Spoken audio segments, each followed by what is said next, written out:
Hi everybody, I'm here making a video. I know last week some of you left confused from the tutoring session about epistasis, so I made a video to help explain that more.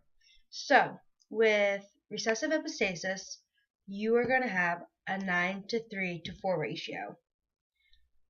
You're going to have the epistatic gene, which is the one that's covering up the other gene, and you're going to have a hypostatic gene, which is the one that's being covered up.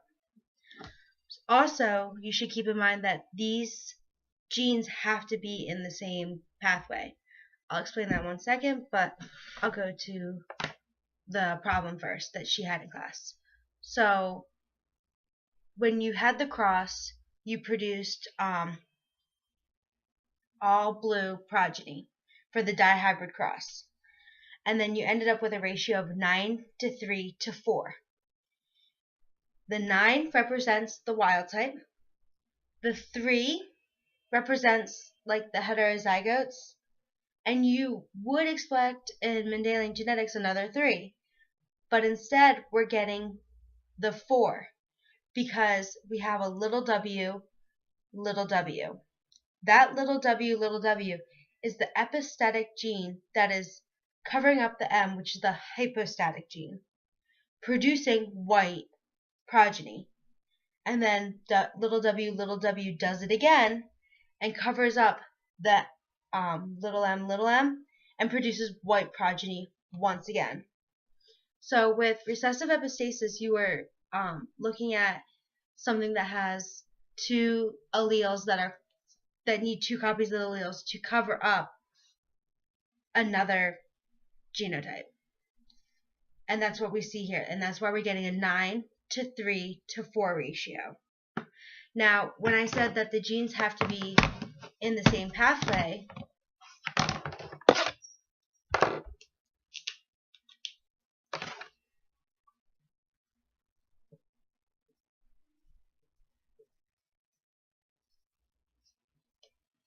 what I mean is that you need these guys in the same pathway to be able to control this gene. If these guys weren't in the same pathway, they wouldn't be able to, whoever was this epistatic gene and whoever was the hypostatic gene, they wouldn't be able to affect each other if they weren't in the same pathway. That's why it's crucial that these guys are in the same pathway to be able to show recessive or any type of epistasis, because that's controlling the other gene in the pathway. Also, I want to note that the other example, the complementary, used the same flowers as the recessive epistasis, and that's not saying that those flowers can have both those mode of inheritances.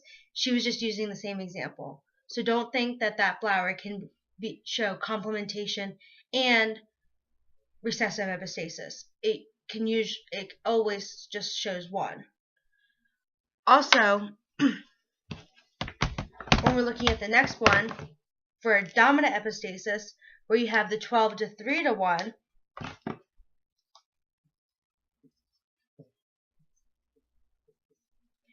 you're getting all the genotype from what would be considered like the normal, the wild type, and you're getting all the genotype or phenotype from the heterozygote one.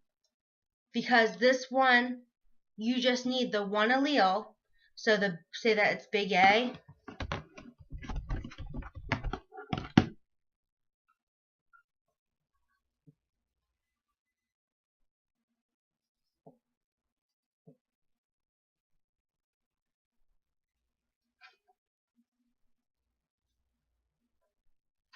you just need to show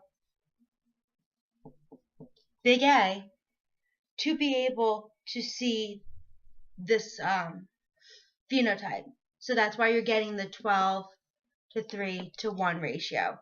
Because this guy is not going to have the epistatic gene, so it will be able to show its trait. And this guy has no epistatic gene because it's all recessive alleles and won't show the epistatic gene, so nothing will be covered up and show that it is homozygous recessive. Also, I want to point out that when you're taking exam 2, if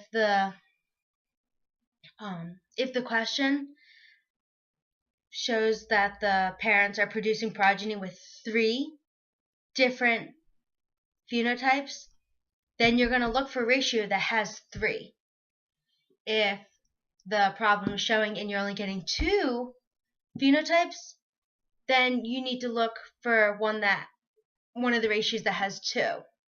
That's just a good way to help check yourself.